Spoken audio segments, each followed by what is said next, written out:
আসসালামু আলাইকুম ওয়া রাহমাতুল্লাহ। সবাই কেমন আছো? আশা করি সবাই ভালো আছো। আলহামদুলিল্লাহ আমিও ভালো আছি।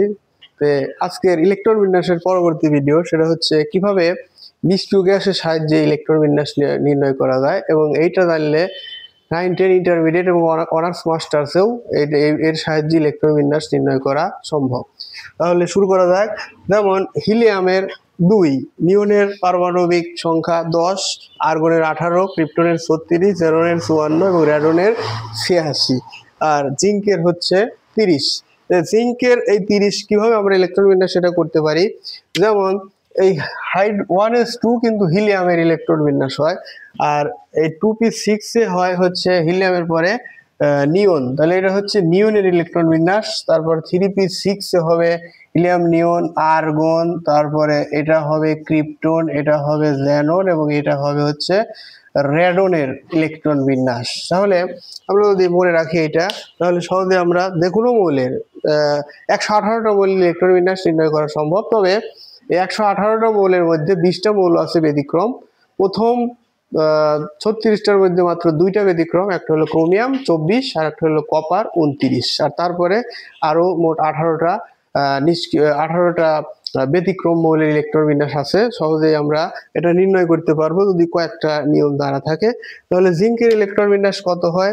সাধারণভাবে করলে 1s2, 2s2, 2p6, 3s2, 3p6, তারপর 3d10, 4s2 হয়। কিন্তু আমরা যদি নিষ্ক্রিয় গ্যাসের সাহায্য করি তাহলে 30-এর আগের যে নিষ্ক্রিয় গ্যাস, যেমন আর্গন, এই আর্গন যদি লিখি তাহলে কিন্তু আর প্রথম 18টা মৌল লেখার দরকার নাই। আর্গন এটা লিখলে 18টা কমপ্লিট। এখন এই জায়গায় আর্গন শেষ, তারপর আছে 4s, তাহলে আমরা একটু ফাঁকা রেখে 4s2 দিলাম। আর্গন 18 আর 2 20, তারপরে হবে 3d, 3d তে যদি 10 দেই তাহলে 20 আর 10 30, অর্থাৎ 18, 20, 30। এইভাবে আমরা জিঙ্কের ইলেকট্রন বিন্যাস করতে পারি। এরপরে যদি আমরা আর একটা বড় মৌল নেই, যেমন টিন হচ্ছে 50, তাহলে টিনের ইলেকট্রন বিন্যাস খুব সহজে কয়েক সেকেন্ডের মধ্যে করতে পারি।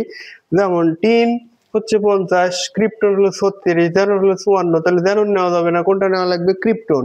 তাহলে ক্রিপ্টন নিলে 36 হয়ে গেল। এখন ক্রিপ্টন যদি 36 হয় তাহলে তারপরে আছে 5s, তারপর আছে 4d, তাহলে 5s আমি একটু ফাঁকা রেখে লিখলাম, তারপরে 4d, তাহলে 5s2 আর 4d 10, 36 আর 38 আর 10 48, আর 5 এইখানে হলো ক্রিপ্টন, 5s এর পরে 4d এর পরে 5p, তাহলে 5p তে যদি আমি 2টা দিয়ে দেই, যে ক্রিপ্টন 36 আর 2 38 আর 10 48 আর 2 50, তাহলে যে কোনো মাত্র কয়েক সেকেন্ডের মধ্যে আমরা এই টিনের ইলেকট্রন বিন্যাস করতে পারি। এইভাবে যে কোনো মৌলের ইলেকট্রন বিন্যাস। যেমন এর চাইতেও বড় যেসব আছে, যেমন লেড হচ্ছে 82 লেড, এই মৌলের ইলেকট্রন বিন্যাস খুব সহজে কয়েক সেকেন্ডের মধ্যে করতে পারি। তাহলে লেড যদি 82 হয়, রেডন 86, তাহলে এটা নেওয়া যাবে না। তার আগেরটা হলো জ্যানন, তাহলে জ্যানন হলো 54, তাহলে এটা করা মানে কিন্তু 54টা করা শেষ।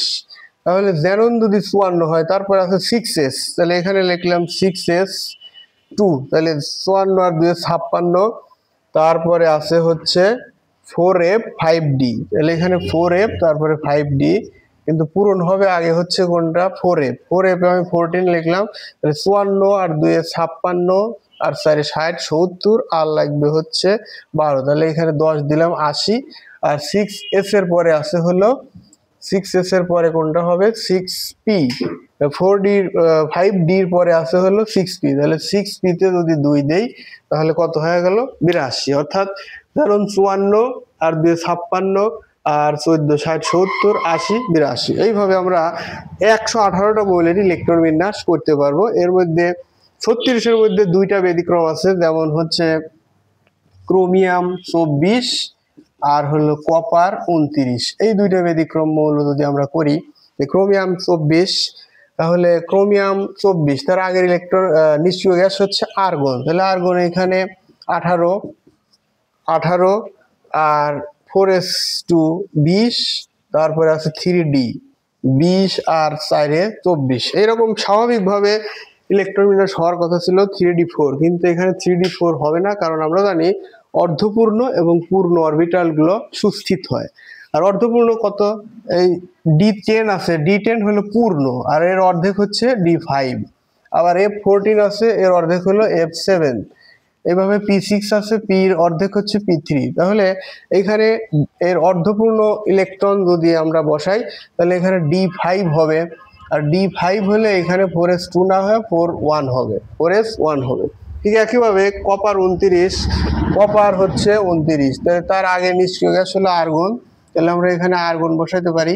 আর্গন হচ্ছে 18, আর্গন হলো 18, তাহলে 18 আর হচ্ছে এই 4s2, 18 আর 2 কত, 20, 20 আর কত লাগে, আর হলো 3d, 3d তে লাগে হলো 20 আর 9 29, কিন্তু 3d9 এটা হবে না, হবে হচ্ছে 3d10।